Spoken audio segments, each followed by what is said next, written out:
sono svegliato e ho trovato l'invasore. Oh partigiano, portami via.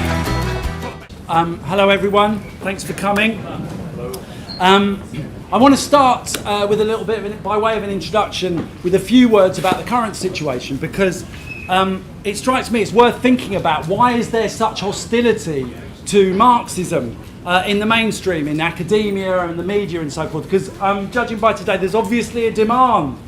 They talk about the free market ideas, they talk about free expression, but we're having to meet to discuss these things on a cold Saturday morning in a slightly dingy lecture theatre. And I think there's a few reasons for this, and obviously we'll expound on them as we go through the discussion. But one of the reasons is that the establishment, the mainstream, have got to the stage where they really don't like big explanations of society at all. They really don't like, and they're prejudiced against systematic attempts to understand the way society works and the way the world works. They dismiss them as grand narratives and, mere ideology. In fact, there are whole schools of philosophy, and have been for a number of decades, dedicated to trying to explain that you can't really understand the way the world works as a totality, dedicated to trying to argue, almost like Thatcher, that we have to accept the immediacy, we have to accept reality as it is, and that any attempt to conceive it as a whole actually is doomed to failure, and even is in some cases supposed to be dangerous. We had a leading neocon philosopher, Francis Fukuyama, a couple of decades ago, saying in fact that history itself had ended. Not just the big ideas didn't work, but history itself is no more. I heard him on the radio the other day, actually. He was being interviewed about inequality, and it was interesting to note that despite what I regard as the undeniable continuation of history, this is a man who's still got a job at Harvard, incredibly, but then that's academia for you, really. So I think that Marx's first original sin was this idea that you could understand the world in all its interconnectedness, and that you could actually explain the mechanisms and the dynamic which drive it forward. But that wasn't the only one. There were two other, I think, key sins that he's not forgiven for by the establishment. First, he concluded that when you look at capitalist society in its totality, it is so divided, so flawed, so oppressive, it creates such misery that it's not just indefensible, but actually it's unsustainable. And secondly, even worse, having located this division and located this systematic oppression within capitalism, he took the side of the oppressed, he took the side of the exploited, he took the side of the majority. And this kind of, completely goes against the normal academic philosophical view that you have to be dispassionate, you have to be neutral. For Marx and for Marxists, being neutral about such a divided world is actually to support the status quo. And whereas the ruling class and their apologists, they present their philosophical defences of their own privilege. They present them as neutral. They try and present them as being certainly as coded and so forth. Marxism is openly partisan. Marxism takes the side of the oppressed. In fact, Marx argued that if there's one way that you can characterise his theory and his philosophical views, it was that they were the theory of the liberation of working people and the oppressed. And so I guess that's why we're here and not somewhere more comfortable today. So I want to try in my talk and do three things. If you could put the first slide up. I want to do three basic things in the course, which will just obviously be an introduction to some of the concepts that we can then discuss. The first one I want to do is to try and outline the breakthroughs that Marx made in the early 1840s that became the basis of his method that was later called historical materialism. Secondly, I want to look at the issues around Marx's theory of change, and the key issues here are the questions of labour and of alienation. And finally, I want to touch on some of the practical and political questions that come out of his analysis, because for Marx, philosophy meant nothing if it had no practical outcomes. And that doesn't just mean that morally he wanted his philosophy, his ideas to serve the interests of change, but he believed that it was impossible to understand the world. It was impossible to actually develop a correct philosophy of the world unless you were engaged in the process of trying to change it. And that's what he means by the famous quote that ended up on his gravestone: philosophers have interpreted the world in various ways. The point is to change it. So the origins. Lindsay's, I was doing this talk downstairs, so I didn't actually hear Lindsay's speech, but I'm assuming that she talked a little bit about the background to the development of Marx's ideas, and talked particularly, no doubt, about the fact that the first half of the 19th century was politically and philosophically haunted by the experience and the legacy of the great French Revolution of 1789. This was the revolution that raised the banner of liberty, of fraternity and equality, but hadn't in reality been able to deliver them. By the second decade of the 19th century, Napoleon, the last expression and symbol of the great French Revolution, had been defeated. Monarchy had been returned in France. Reaction had been reimposed, if in a changed way, across most of Europe. The question that presented itself to radicals at the time, in the mid-19th century, was how could the promises, the ideals of the revolution, be brought into reality? And for Marx and many other people in the German-speaking world particularly, underlying this question were philosophical issues, and particularly the philosophical question of what is actually the relationship. This was the question that would be raised by the French Revolution and the failure of the French Revolution. What actually is the relationship between human beings and the world that they live in, the external world, the real world? Enlightenment philosophy had tended to divide at the time into those who stressed the power of ideas in making history and those who emphasised the extent to which we are shaped by our environment, by external reality. And in fact, neither idealists on the one hand nor materialists on the other, and that's what these two schools broadly were called, neither of them had developed a satisfactory way to conceive of the role and the relationship between human beings and the wider world. And Marx, crucially, in the early 1840s, the 1844, his first publications, his first books, and then at the time of the German ideology, 1846, Marx begins to resolve this question, resolve this division, and he does it in a very simple way. He does it by placing humans, by conceiving of humans as back in the material world, as part of the material world, and by understanding them as well as part of a historical process, as part of a historical process with all the potential that process has for change. And in doing this, Marx was breaking, on the one hand, he was making a break from what he took things, important things from the idealists, particularly Hegel, but he was making a break from the idealist procedure of starting our understanding of the world and our understanding of humans with the ideas that are in people's heads. He had his famous quote: "It is not consciousness of men, it is not the consciousness of men that determines their being, but on the contrary, their social being that determines their consciousness."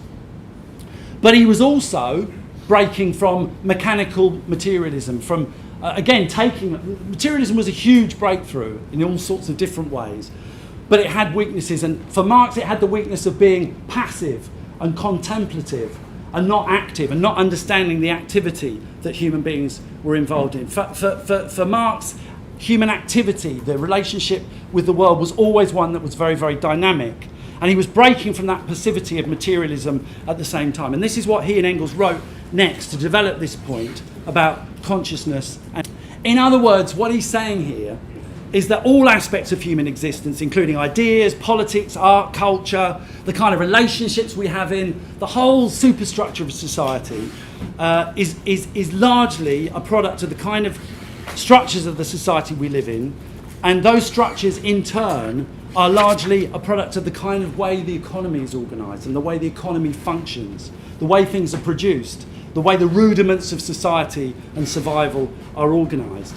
This was historical materialism, this idea that you can explain human beings by understanding them in the widest processes of society, in how their being is linked to the way that society produces goods and develops an economy. Now, Marx showed for the rest of his life that this approach of historical materialism has an incredible explanatory power. For example, there was one question which was central to the development of his ideas, which is still very, very relevant today, which is the question of religion. and why specifically religion had survived the Enlightenment, had survived the beginnings of the development of scientific, modern, industrial societies, and continue to flourish despite the fact that it's based on mystical ideas. And religion, Marx insisted, can't be seen just as a set of ideas floating free, can't be seen just as a mistaken set of ideas that could be abolished by rational explanation, which is what a number of the more radical idealists argued. He, on the other hand, said that it had to be seen as having material roots. It had to be seen as a product, in this case, of the suffering, of the lack of control people feel over their lives in emergent capitalist society. So if you could do the next quote, Sam. So we have the famous quote that you'll know some of at least about religion, and you see that he locates these mystical ideas in the reality of people's everyday life under a society that was breaking them apart. Religion is the sigh of the oppressed creature, the heart of a heartless world, the soul of a soulless conditions. It's the opium of the people. My view of this quote was slightly changed fairly recently when I discovered, I should have known this, but actually Marx regularly used opium. For medicinal purposes, it should be said. But there's a kind of nuance to that quote because quite often that quote is used in a slightly odd way, actually, in a slightly misleading way. It's clear that he was empathising with people who are religious because he was understanding where religious ideas come from. So, secondly, take racism. For Marx, racism was not something inherent in human nature, as we're often told nowadays by the ideologues and the right wing. Nor was it, again, just a set of wrong ideas, mistaken ideas. Because if you see it in those terms, you can't understand its development. You can't understand how sometimes it's much more intense than others, how it flourishes or grows in certain situations and not in others. He was talking about the emergence of racism in the 17th and 18th centuries. And on the one hand, he argued it was a direct product of the need of the emerging capitalist classes to justify foreign aggression and enslavement of peoples, while at the same time they're nattering on about liberty, fraternity, and equality. It was an attempt to overcome that contradiction. They wanted to say there are some people in the world who don't deserve liberty, fraternity, and equality, and they're not really human, and that's why that's why they developed racism. At the same time, on the other hand, it could take root because of the atomization and divisions that were encouraged amongst the wider population in capitalist society. So this is how you can explain the fact that biological racism develops for the first time systematically in the 17th century and the early 18th century, at the time of the emergence of slavery and colonialism. And that's the only real way that you can understand the development of ideas and get to grips with them. So incredible explanatory power. Obviously, the rest of his life he spent applying the theory. There's a huge number of examples we can talk about. But as well as explanatory power, historical materialism has deeply subversive and radical implications. And I'll say that's again for a number of reasons, but there's two particular reasons that I want to foreground here. Firstly, most philosophy, then and now, tends to focus on abstract categories, timeless and actually non-existent categories, really like the human condition and human nature. By focusing on the changes in the way ordinary life developed, the economy developed, and the way in which those changes actually transformed human existence from pre-class societies through slavery, feudalism and capitalism and so forth. Just by charting those changes, the way in which the way in which different social organisations and economic organisations gave rise to different ways of life, he broke apart that idea of a timeless human nature, and he raised the possibility, of course, that things could be different one more time.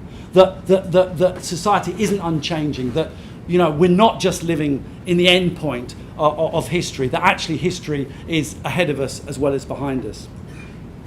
So that leads me on to the question, and actually, coming out of that, he also secondly raised another question, which is by emphasising the importance of the economy and the deep structures of society in the way that human beings are shaped and human life is shaped, he raises the question of the importance of changing the deep structures and changing the system. In other words, that it's not going to be enough if we're saying that the problems of society and the misery that is created amongst the majority of society is created by the deep structures of society. We're going to have to change those structures.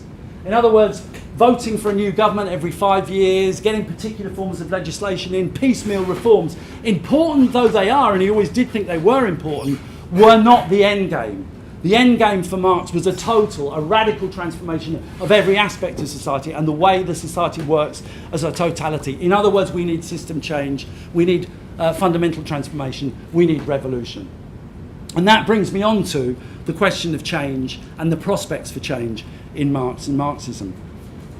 And this is where I want to raise, I want to move on to the questions about labour and about alienation, because both of them are crucial to a sense of what Marx thought about the possibilities for change.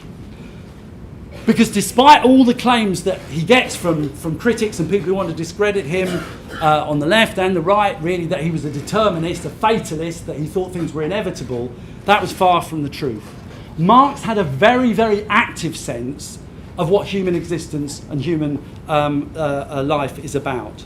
For Marx, our existence is based fundamentally on labour, on our ability, in fact our need, to consciously work on the world and transform it and change it. This is what we do.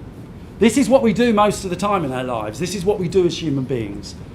We go to work. We're involved in this process of working on the outside world and changing it. And you look at London at the moment, and you see a terrible example of what this can do, to be honest. You see a city that's in constant turmoil, in constant transformation, new buildings, new stations, new plans, people being pushed out of the town. Very, very bad for working people, these particular transformations, but nevertheless an example of the process of production and transforming and working on the world is absolutely the central fact, the central thing about human existence. It's actually the way that we define ourselves. And he said that if there's one thing you want to say about human nature that is true universally, it is that it is in our nature to socially and collectively transform the world we're in. And this has a huge number of implications. I mean, one is, by the way, it means we have the capacity to exponentially increase the amount of wealth, the amount of goods, the amount of things that there are in the world. And one of the great tragedies or scandals about capitalist society is the way that it creates this massive amount of wealth and production and so forth. But at the same time, in the midst of all this wealth, there's the terrible poverty. We actually live in a world where there's plenty of goods and plenty of production to satisfy the needs of everyone on the planet, and yet we're living in a world where billions of people are living in a state of starvation. But labour gives us this potential to produce this wealth, and it also gives us the potential to actively plan, construct and develop the kind of society we live in, the kind of relations we have with people around us. And that's obviously a fundamental and very, very important thing. This is something no other species comes close to, neither in terms of its ability to transform the world in a planned way, nor in its ability to reconstruct its social relations with other people, its interrelations with the rest of the species. So this is the human capacity. This is what makes us humans. That raises the question then, so why are we not living in a nirvana? If we have this fantastic ability to transform the world, why is it that we're not living in some kind of socialist paradise? And his answer, Marx's answer, was that this was because of the structure of first and foremost, the structure of the society that we've inherited, that we're born into. As he warned, we make history, but not in conditions of our own choosing. And this is a quote from the 18th book, Brumaire. I'll just give you the rest of that. People make their own history, but they do a slightly different translation, actually, same thing. They do not make it under circumstances existing already. And this is a fantastic example of something about Marx, actually. Although some, but not all of his writing is quite difficult and complex, it's very beautiful, it's very resonant, it's very powerful stuff. I mean, the tradition of all dead generations weighs like a nightmare on the brains of the living. Fantastically penetrating, but at the same time very, very poetic writing. But this is the key. This is the key to Marx. The great bourgeois revolutions may have dismantled the old hierarchies of the landowners, and some places got rid of the monarchies. But for all their huge advances they delivered, they created a new tyranny. The exploding levels of wealth that were generated by capitalism were concentrated in the hands of a new ruling class, who, from their redoubts, from their strongholds in industry, took over the old feudal state and massively developed it and created a new state edifice to enforce their rule, from law courts that were openly in favour of the rich, to aggressive policing, biased media, business-orientated universities, you name it. There's a whole construction that the ruling class makes that actually creates a situation where, amongst other things, which means, amongst other things, that the ideas of the ruling class are always the ideas that rule in society. So that's one thing. It's the structure of the society that the capitalists have created that holds back the process of liberation. But there's something deeper going on, and that is what Marx called alienation. Because under capitalism, labour, which, as I've argued, and as Marx argued, was the potential source of human freedom, the true expression of our nature, labour under capitalism is turned into its opposite. None of us like going to work, that's the truth. I mean, maybe there are some here, like some lucky souls who do, but most people, most of the time, find there's all sorts of problems about going to work because we are alienated by the process. The new ruling class disciplines labour to its own ends. It puts people to work in order to extract a profit from them. It exploits them in a modern-day slavery based on the alienation of people's labour power. Now, this alienation has a twofold impact. On the one hand, by comprehensively robbing the majority of society of its labour and actually of any potential wealth at the same time, they've created a class that in reality has no interest in the survival of the system, no stake in it. A class which actually has a direct interest in the abolition of the system, and certainly no interest in any form of oppression. This is what Marx meant when he called the working class the first universal class, the first class in human history that carries with it the potential to liberate the whole of humanity. And crucially, because of the way the working class is placed, because of its position at the point of exploitation, it is in some ways, despite being radically robbed, it also has a privileged position. It has a position of being able to understand the world and understand the capitalist system in a way no other class can. It's only from the point of view of this universal class that has no interest in the system that you can actually develop a complete critique of the system, a radical critique of the system, rather than just a critique of parts of it and a partial critique. So that's the kind of That's in a sense what capitalism does. It creates its own gravedigger, actually, as Marx argued. But at the same time, alienation has another series of effects. Because alienation affects every aspect of our lives. It's not just about the process of going to work and being robbed and having to give your labour power to someone else who makes a profit over it and controls it. It goes deeper than that. While it simultaneously robs us of control over our labour power and, by the way, of any control over production, of what we produce, who it should be produced for, who it should be distributed to, and so forth, it also goes deeper. It defines and mediates, actually, this process of alienation. It mediates our relations with nature.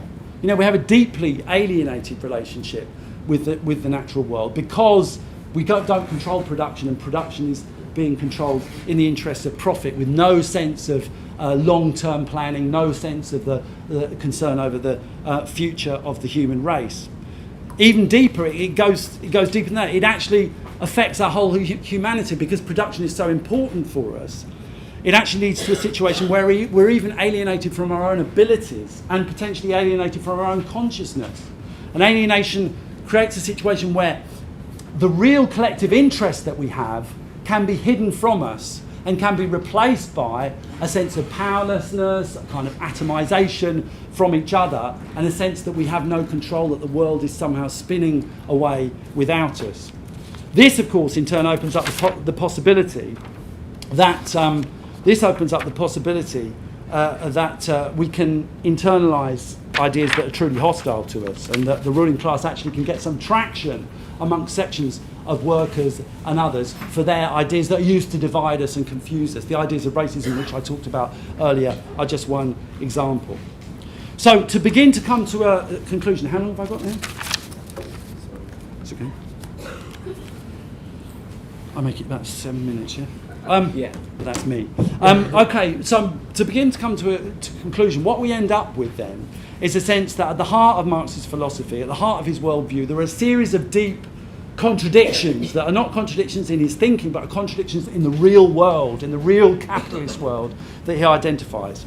A contradiction between human potential, human possibility and creativity, and the way society, and specifically labour, is organised, which is, as I say, a contradiction that causes immense in it. This terrible situation where the more we produce, the more wealth we create, the more inequality there is around the world. This absolute madness that is generated by this contradiction, but also that it distorts every aspect of our social lives. A series of contradictions in our own minds, in our own consciousness, that are created by the wider divisions that I've talked about, which the Italian revolutionary, the Italian Marxist Antonio Gramsci identified in the 20th century as being a kind of contradictory consciousness that exists amongst most people, all people actually to one degree or another, under capitalism. And finally, capitalism creates a real world battle between the two great classes that are produced under capitalism. The class of the working people, now the majority around the globe, even if you talk about a fairly narrow definition of the working class, and the tiny number, not the 1%, but the 0.1 of 1% or even less, that actually make the profits and distribute the profits, the people that own the big corporations and run the big corporations in their interests. So those are the contradictions, those are the divisions that he identified, that he kind of explained and talked about in his philosophy. And of course all that raises the question, how is this going to pan out? What are the ways that these contradictions can be resolved? And typically for Marx, the resolution of these connected contradictions is both very, very dynamic and very, very practical. It lies, he argued, both in action and activity and in organisation. We've seen that he argued, earlier I explained that he argued that the need for revolution was essentially came out of the fact that capitalist power was so deeply entrenched and so comprehensively shapes capitalist society, that its capitalist class rule is kind of in the DNA of capitalist society. That's the first reason why he argued for the need for fundamental transformation as opposed to piecemeal change. But there are other reasons why active struggle and revolution were crucial for Marx. And centrally, he argued that we can only really understand the world at all, let alone change it. We can only really understand the world if we're part of the process of trying to change it. This is a kind of radical extension of the idea of labour. It's actually historically the process of labour has led to the process of understanding. It's, you think about the way in which technology was developed. It was developed in practice, in the process of interacting with nature. That produces labour. There's a more radical idea in Marx, which is that when it comes to social questions, it's only in the process of trying to struggle against the society that we live in and produce a new society that we even begin to understand the full contours of that society. And I'll just give you one quote, which I haven't got down here actually, which is from the second thesis on Feuerbach, which is again a slightly difficult quote, but very, very important, where he says, it's about truth being a practical question. He says, the question whether objective truth can be attributed to human thinking is not a question of theory, but a practical question. Man must prove the truth, i.e. the reality and the power, the this-sidedness of his thinking in practice. The dispute over the reality or non-reality of thinking that is isolated from practice is a purely scholastic question, a purely meaningless question. Now, it's beautifully written, and it's actually quite a simple idea, as I say. It's the idea that activity and the process of trying to change the world is deeply linked with the process of understanding it. So this is massively breaking, as you can see from the sort of passive, contemplative view of learning that we have in academia, that you somehow step back from reality and view it from this kind of, Olympian height that somehow is not, is completely disengaged with the real world. And it's that a misunderstanding of the way knowledge can really be produced in the mainstream, which is why so much academia is mystifying, difficult, and quite often boring as well. So this is a very, very important point. It's a point he generalised in terms of his theory of how social change could take place. Because if it is true that capitalism, as well as creating misery and opposition, can also demoralise and atomise, The solution must be activism and participation as well as intellectual clarity. It is only in the process of changing the world that people change themselves. And if you could put the next quote up, Sam, the last quote this is how part one of the German ideology ends, which is the best. It's the moment when Marx and Engels kind of first actually crystallised their method and their theory, and this is how it ends. And it's again a beautiful quote, and it shows that there's another reason why revolution is important, as well as it being the only practical strategy for change. It is the only way that people can change themselves enough and fundamentally enough in order to create a new and better world. And I want to kind of leave you with that quote, but I just want to make two notes about it for you to think about for the discussion. First, it's obvious in a way, but I want to kind of make it explicit.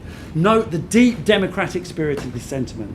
The idea that it is only the self-activity of working people, the participation, the active participation in change of the vast majority of people in society that can bring about any kind of fundamental change is a fantastic and deeply important and radical idea. So much more deeply democratic than the kind of democracy we're presented with of voting every 5 years for people who are essentially the same unless you look really very, very carefully. And they're the ones that say Marxism is undemocratic, incredibly. We're talking about something on a completely different scale. We're talking about the capture of the whole of society by the vast majority. That's the first thing. The second thing I want you to note about it is that it does imply organisation. Whatever caricatures his opponents Marx's opponents make about determinism and fatalism and so on and so forth. The truth is, Marx wasn't a determinist in a strong sense. He wasn't a determinist in the sense that he thought change was inevitable. Far from it, he was a political activist himself. Why be a political activist if you think it's going to happen? But also, there is no determinism in his overall theory. His theory is very much the theory of the breakout of human freedom, and it's in the process of revolution more than any that freedom can be captured. But this is a question of organisation, and it is if it's the case that capitalism can both radicalise and demoralise, and that in general people become open to radical ideas through activity, through being involved in the struggle, then those of us who have already been radicalised, who recognise the need for fundamental change, have, I believe, and Marx believed, a responsibility to organise ourselves together and try and systematically convince others of our understanding and of the need to be active. That's Marx's philosophy of action. Okay, on the question of class, James, I think what James said maybe at least started the discussion about the nature of the middle class and the managerial classes today, and I think that's important. I think there's a massive polarisation actually of the middle classes, where whole big sections of the middle class have been kind of essentially turned into workers in terms of their experience of work and their lack of control over what they do and so forth, which runs counter to the whole narrative of managerialism. But just I want to make one general point about the things about class, which is that be aware whenever you get a discussion about class in the media or in the university or school or whatever, it is so mystified. There's so much ideological claptrap because this is such a central question for them just as it is for us. And I'll give you one fact just to illustrate the extent, which I think will surprise you, but just to illustrate the extent to which this thing is mystified. Because the general view is, that, the working class is, I'm not saying any of you take this on board, but this is what they try and get us to believe. The working class is essentially a thing of the past. It's basically disappeared. It happened in the 19th century sometime or early 20th century. It's gone now. There are more working class people today in South Korea than there were in the whole of the world when Marx was writing these books in the 1840s. In other words, as James has said, actually the reality is the diametric opposite. We can talk about the details and the nuances, but the core, basic dynamic of the system is the massive proletarianisation of people right around the world. We are living for the first time in history in a world in which the majority of people are working class around the globe. And that's, I'm not going to go into more detail than that. There's a session on economics, something, and James can talk about it more maybe. The issue of human nature.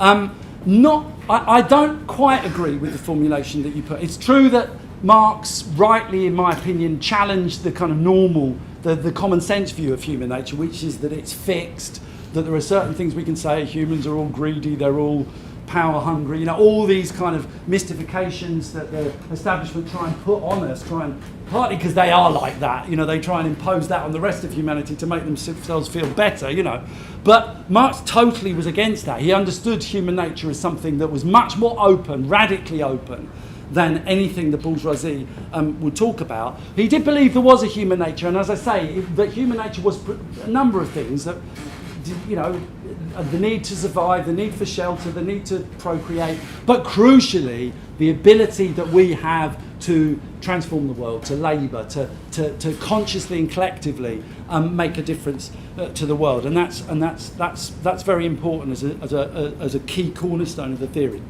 In terms of the question about transgenderism and so forth, again, a long discussion. It seems to me that, first of all, the process of challenging the boundaries, the categories, the hard and fast identities that are imposed on us by the system, by capitalism, challenging those things and challenging and exploring identity and exploring one's own behaviour and identity and so forth is a very important and very radical part of any kind of liberation politics.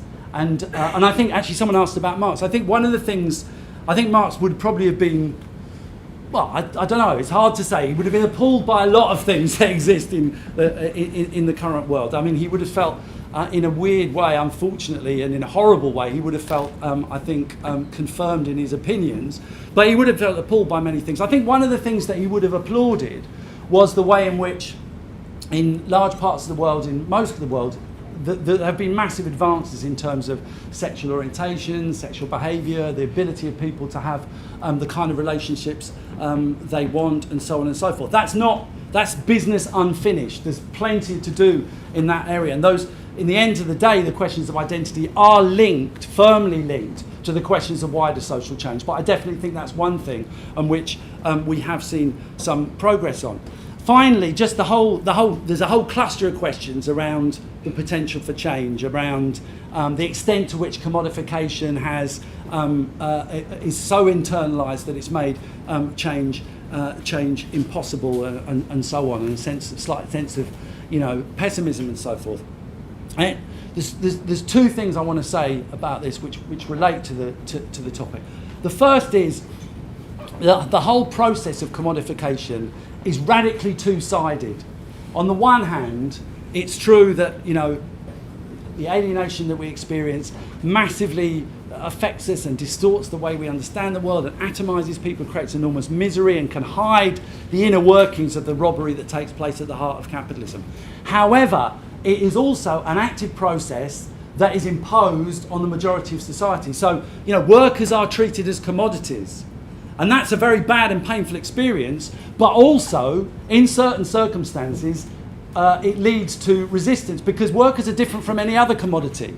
Workers are commodities that are linked to a consciousness. Our labour power is commodified, but we are linked to a consciousness and understanding. You can change the price of a tin of beans or tomato soup, and the can is not going to fight back. You can try and reduce the price of your labour power, and there comes a moment when that leads to resistance. Now, that's the first thing. So, 1 minute, you say people are obsessed with money. Well, being obsessed with money, I don't necessarily like it in a way, but it can, in today's world, that can lead to people getting out on the streets in a flash because they're taking our money away from us.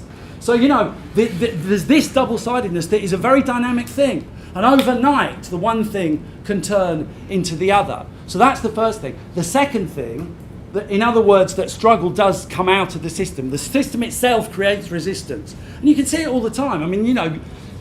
It's a young audience, which is fantastic, but, there's been plenty of times in society when there's been a load less struggle going on than there is now. There's lots of protests happen. We want there to be much more. We want it to be much more militant. But there are big demonstrations. There are protests over housing. There are protests over climate chaos. There are protests against the war. There are protests against austerity. And that's very, very important. And this is something that's generated by the system itself. And actually, they're very deep struggles, some of them. Look at what's happening in Greece. The Syriza government is a product of 4 or 5 years of mass struggle in Greece.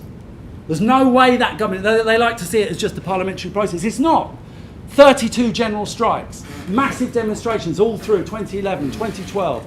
That was what created Syriza. And that's the important thing about struggle. Struggle is created by the system.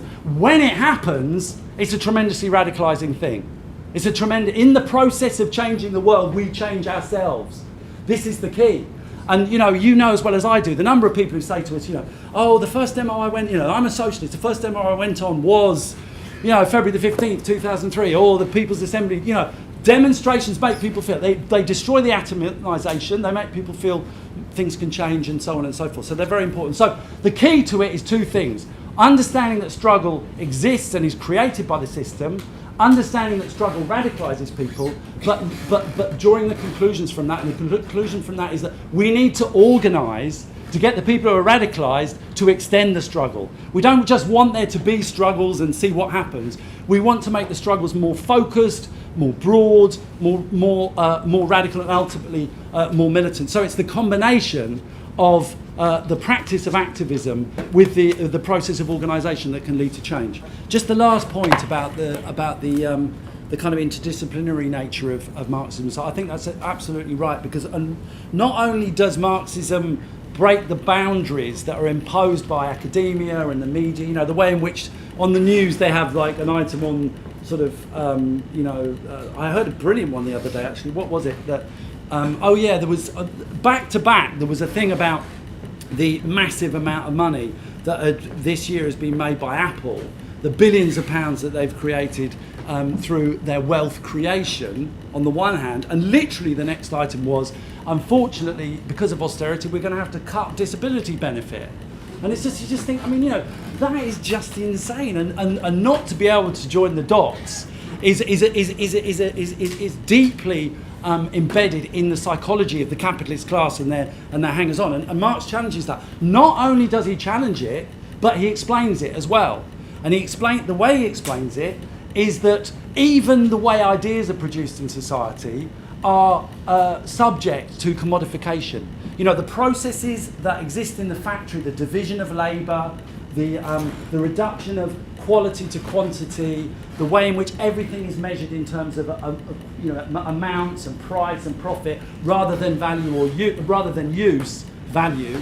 That is such a deep process. It dominates society so much that it dominates even in the universities, it dominates in the schools, it even dominates to some extent in our minds at times, as people have talked about. How do we change the politics of space? Very interesting subject, could be a meeting in itself. What I'll say here is that, it's true, I think the reason why people are raising this more and more is that we feel as if the space around us is being taken away from us. What did used to be, at least to a certain extent, public space, and we had some sense of ownership around it, is being radically commodified, taken over by the corporations. The security guards are up. You're not even allowed to go in some shopping centres unless you're dressed in the right way. all this stuff is absolutely out of control. And the answer to it, how do we change the politics of space, is, first of all, and it's not a two-step process, but this is crucial, fundamental to this. We need to gain control in the first place of the society that we live in. The problem is that we don't actually, the majority of people are completely bereft of any kind of democratic rights over the immediate reality that we live, even over our own housing, our own communities and so forth. And this is deeply enshrined as well in the way capitalist politics works. Parliamentary democracy separates off politics on the one hand from the social and the economic.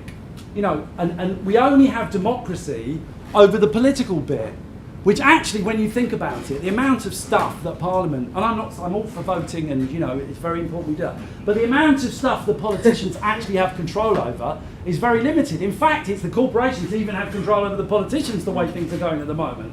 So it's like, how much do those laws actually do? Where do they affect? They don't, for example, they don't control rents at the moment.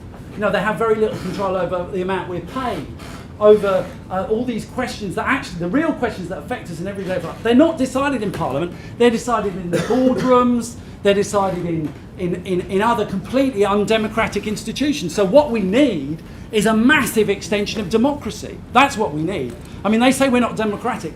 We're the ones who are saying we need a democracy which is unimaginably greater than the pittance that we're offered at the moment, which is really a charade. It's a facade designed to cover up what is really going on. I mean, when your working week is arbitrarily extended by an hour or 5 hours or whatever it might be, or when someone's saying there's no democratic accountability over that thing, and that's the real thing that affects your life. We want a situation where people have real control.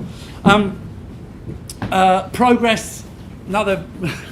Let's talk about progress in 30 seconds. What I will say is that there is a material basis for the idea that there can be progress, or that there should be progress, shall I put it, and that material basis in Marx is the question of labour. The fact that labour and the transformation of the world is so central to human beings sets up this process from which there's basically no going back. And it is always moving. It's not necessarily moving forward in a social or political sense, but it's always moving onward. There's always new technologies, new innovations. And that's the basis on which we can say that there can be and there ought to be progress for humanity, because that process, right at the heart of the emergence of human beings, is this idea that we can creatively and consciously transform our world. And that's the basis, that's the sort of teleology of Marxist progress, is rooted in that idea of labour. Final question, what is the way out? The big question, the question we all want the answer to, and it's obviously a long discussion. I mean, I would just say that, I think there's a constant tendency, which is completely understandable, for sort of a sense of frustration and a sense of anger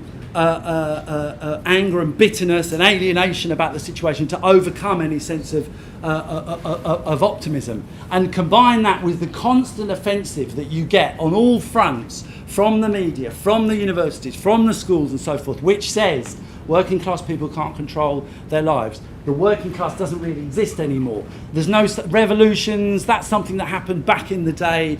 Big ideas, forget it, you can't understand the world. This is the constant offensive designed precisely. The purpose of it is to make us feel, is to increase the powerlessness, or the sense of powerlessness, that is already there as a product of our everyday experience as atomised individuals. It's reinforcing alienation, trying to divide us one from the other. And this can affect the left as well. It does. You hear people saying, what's the point of demonstrating? I mean, it's amazing the extent to which people can internalise these things. The truth is, and we have to be honest about the truth, it's not far from being a bed of roses. We live in a very, very scary society, a very, very scary world where all sorts of very bad things are happening. And, the rise of the far right in various parts of the world, the horror that's going on in the Middle East, a direct consequence of the imperialism that we've been involved in over the last years and so forth. It's a very, very scary world, but it's also a world where there are big signs of hope. And we mustn't, ignore these. We have to embrace these and analyse these. I mean, someone in the last session said, but revolutions don't happen anymore. I mean, that's an example of, in 2011, the Egyptian people threw out one of the most brutal, vicious dictators ever, backed by the West, backed by Blair, backed by Obama, the Mubarak was, and yet a mass popular movement overthrew him and changed society. There was a revolution, not a socialist revolution, but there was a revolution in Egypt 3 or 4 years ago. We mustn't forget these things. And so we inevitably we're in a contradictory society where the exploitation intensifies, the oppression deepens, but at the same time the resistance is happening and is growing. And I want to say, we haven't got time to go into what happened to the Egyptian revolution, a tragic outcome, at least up until now. But one thing you can say about the Egyptian revolution for certain is that it was a heroic event that involved millions of people, deeply democratic, overcame sectarianism, threw out a dictator, created a beacon of hope right around the world, just there. Fantastic transformation. The fundamental reason, I believe, why it's been knocked back, at least for the time being, was because the left wasn't strong enough. The forces, the revolutionary forces, the organisation, the networks of activists on the ground weren't strong enough in Egypt coming into that moment of January the 25th, 2011. They weren't able to create the popular institutions in the suburbs of Cairo, Alexandria and the other places. They weren't able to contact the workers and make sure that the workers were fully on board with occupying the factories in order to defend against the coup when it came. That is a lesson for all of us. We mustn't stand back and watch. We mustn't just speculate. We mustn't just go on Facebook and talk about change. We've actually got to try and enact it. If there had been an organisation of tens of thousands of socialist activists in Egypt on January the 25th, 2011, I believe we'd be living in a different world already. The question of organisation is massively tied in with the question of the possibility of change. Thanks. Una mattina mi sto svegliato, oh bella ciao, bella ciao, bella ciao, ciao, ciao. Una mattina mi sto svegliato e ho trovato l'invasore. Oh partigiano, portami via,